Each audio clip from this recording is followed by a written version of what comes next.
Good morning, O'Neill. I hope everyone's having a great day today.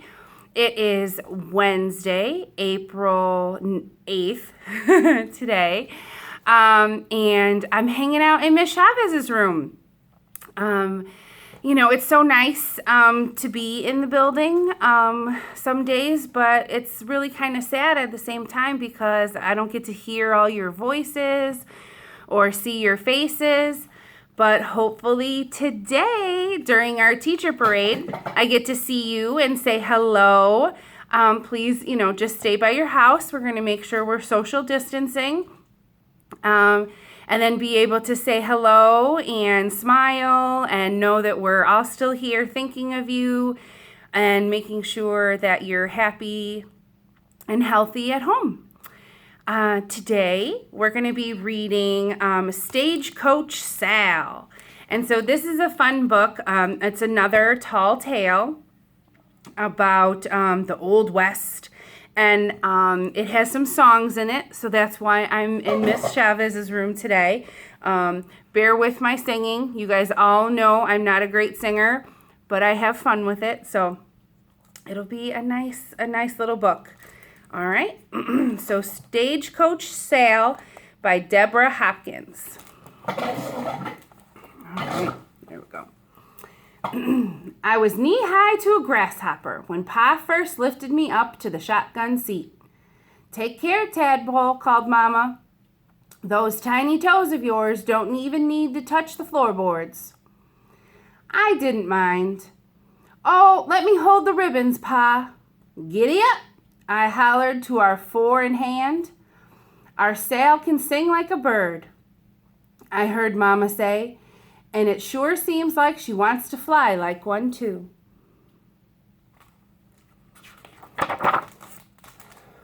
Mama was right. I love to sit high in the stagecoach seat, the breeze in my face and the thunder of the hooves in my ears. But the truth is, on a whole wide earth, you wouldn't find anything more dusty and bouncy than a stagecoach journey. That's one reason Pa liked to have me along. Of course, I helped collect the fares, but I also sang for the passengers. And whenever I belted out, "Sweet old Betsy from the pike," or "Polly Wolly Doodle," I kept grown-ups from grumbling and babies from bawling.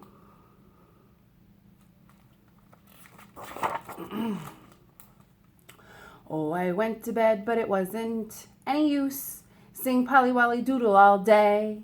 My feet stuck out a chicken roost. Sing Polly Wolly Doodle all day.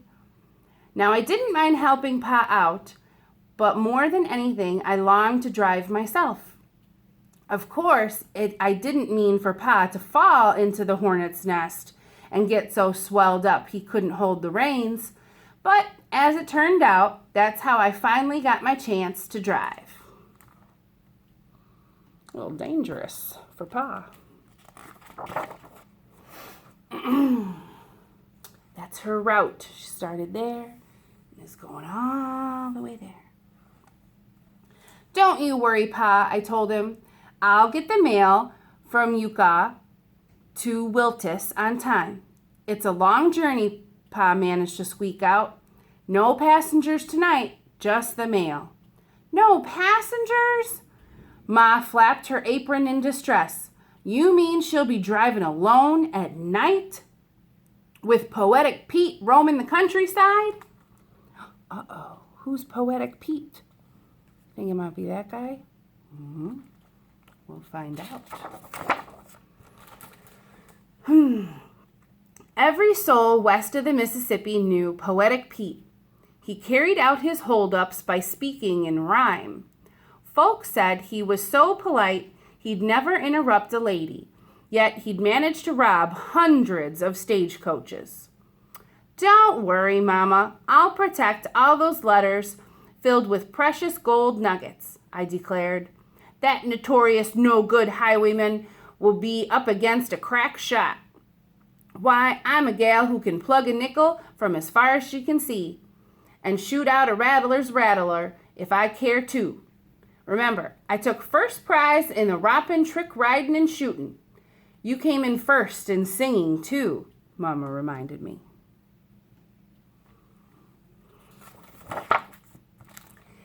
Giddy up, I hollered. As I rolled away, Mama waved her apron strings. Drive, Sally, drive.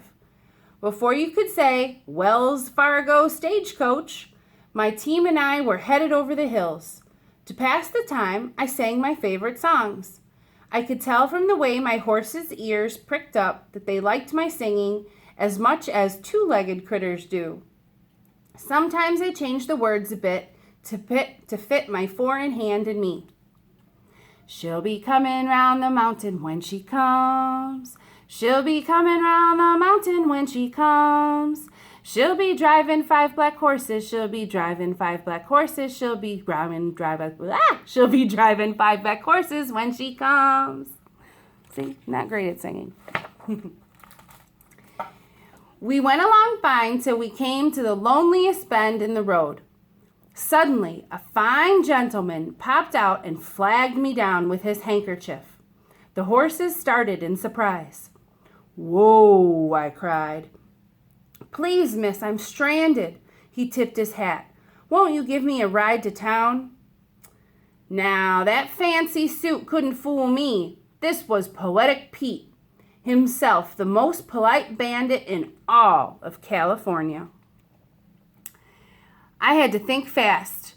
He was quick draw with words. I knew if I would let him on the stagecoach, he'd recite a poem like this. Give me all your gold dust now, for my name is Pete the Poet, and if you don't, I'll stick you up before you even know it.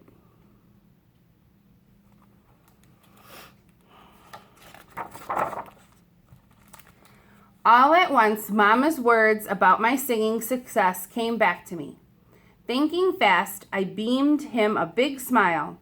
Sir, I'd be mighty glad to have your company here on the shotgun seat in this fine night.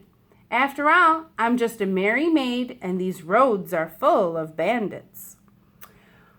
Poetic Pete climbed up. I cracked my long whip, and off we went.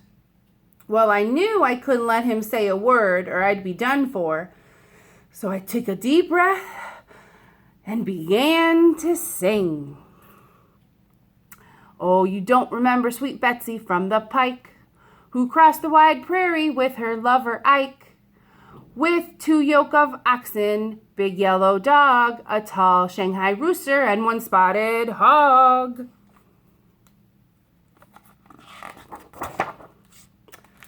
I sang happy songs and sad songs, new songs and old songs, traveling tunes and beguiling ballads. And every time Poetic Pete figured to open his mouth, why, I'd just start singing right up again. Oh, I went down south for to see my Sal, singing Pollywalla Doodle all day. My Sal, she is a spanky gal, singing Pollywalla Doodle all day. That's probably not the rhythm, so I'm sorry, Miss Chavez. You can teach it to them another time.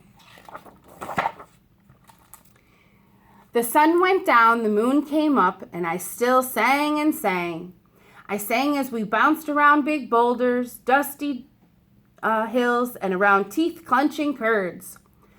Shoo fly, don't bother me. Shoo fly, don't bother me. Shoo fly, don't bother me, for I belong to somebody.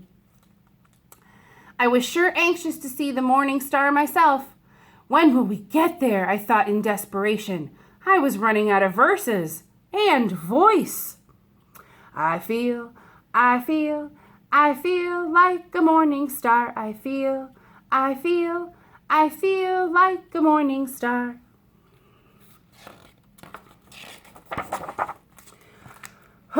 Suddenly, I felt a heavy weight slump against my shoulder. I'd sung Poetic Pete right off to sleep. Quick as a cockroach scuttling around a campfire, I whisked off my handcuffs and slipped them over his wrists. Where'd she get handcuffs? Wake up, you rhyming robber! The jig is up, I declared, pulling up to the jailhouse just as the morning sun painted the skies as pink as my Sunday parasol. And that is the story of how I single-handedly snared the canooding crook. As for me, I drove that team many more miles over those mountain roads, singing to my passengers and delivering the mail safely every time. Folks called me Singing Sal, the stagecoach gal, and my exploits were known from here to San Francisco. I never got robbed, and I never stopped singing.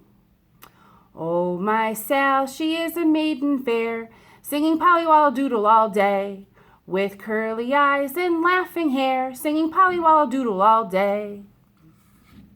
Oh, there we go.